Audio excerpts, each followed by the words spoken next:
$20ណាអ្នកអរគ្នាគឺឈុត$20ដែលយើងរៀបផ្ទាល់ខ្លួនឯងហ្នឹងហើយអ្នកដែលចង់បានឈុតមកពីរោងចក្រផ្ទាល់ក៏មានដែរណាតែបើសិនជាស្រឡាញ់ឈុតចាប់ចិត្តជាមួយនឹងឈុតយើងរៀបផ្ទាល់ក៏បានដែរព្រោះវារបៀបថាចំណូលចិត្តយើងវាមួយយ៉ាងម្នាក់អញ្ចឹងណាហ្នឹងហើយអញ្ចឹងមកមើលទាំងអស់គ្នាថាឈុត$20ដែលយើងរៀបខ្លួនឯងហ្នឹងគឺបានអីគេខ្លះហ្នឹងហើយតែអ្វីសំខាន់បំផុតណាអ្នកអរគ្នាគឺខ្ញុំថែមជាមួយ pop it ឲ្យទៅមួយ click 3គ្រាប់ហើយនឹងអាតុននេះឲ្យមួយទៀតអាហ្នឹងខ្ញុំថែមឲ្យក្រៅអ្នកអរគ្នាបោកលុយទៅមានចឹងហើយបោកលុយទៅទោះបីអានេះវាគ្រប់20រៀលក្តាប់តែខ្ញុំនៅតែថែមអានេះឲ្យទៅអញ្ចឹងណានិយាយទៅគឺថា20រៀលហ្នឹងចំណេញជាងទិញរៀលក្រៅខ្លាំងមែនតើហ្មងអ្នកអរគ្នាហ្នឹងហើយអញ្ចឹងឥឡូវមកមើលអ្នកអរគ្នាថាក្នុងឈុត20រៀលហ្នឹងគឺបានអីគេខ្លះ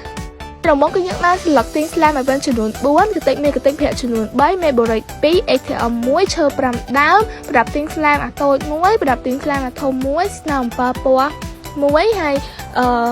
កំប៉ុងដាក់ slam ចំនួន4ប្រើ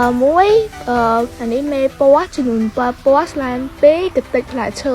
1អាកូនតុក្កតាបាល់នេះ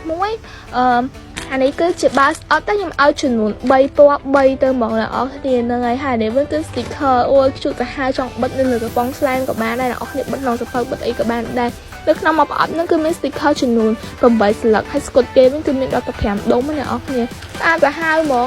ហើយនេះវិញគឺកាន់តែគួរឲ្យស្រឡាញ់ទៀតបានចំនួន10គ្រាប់ណាមានរូបនំខេកនំអីខ្ញុំលាយពណ៌ចម្រុះឲ្យចឹងហ្មងមានការ៉េមមានអីណាអ្នកអរគ្នាអាចយកទៅដាក់ចូល slam ក៏បានឬមួយក៏ចង់របៀបថាយើងយកមកបិទលើខាធ្វើ mode design ខាអីក៏បានដែរស្អាតទៅហើយមែនតើហើយជាមួយនឹង pop it នេះគឺខ្ញុំ free ជូនតែម្ដងណាហើយបានជាមួយនឹង click ទៅ3គ្រាប់ទៀតហើយអានេះវិញគឺថាទុនទៅហើយមែនតើហ្មងអ្នកអរគ្នាហ្នឹងឯងមួយឈុតហ្នឹងគឺតម្លៃត្រឹមតែ$20ទេអញ្ចឹងណាគេចង់បានអីអាចធ្វើការ inbox ឲ្យខ្ញុំបានណា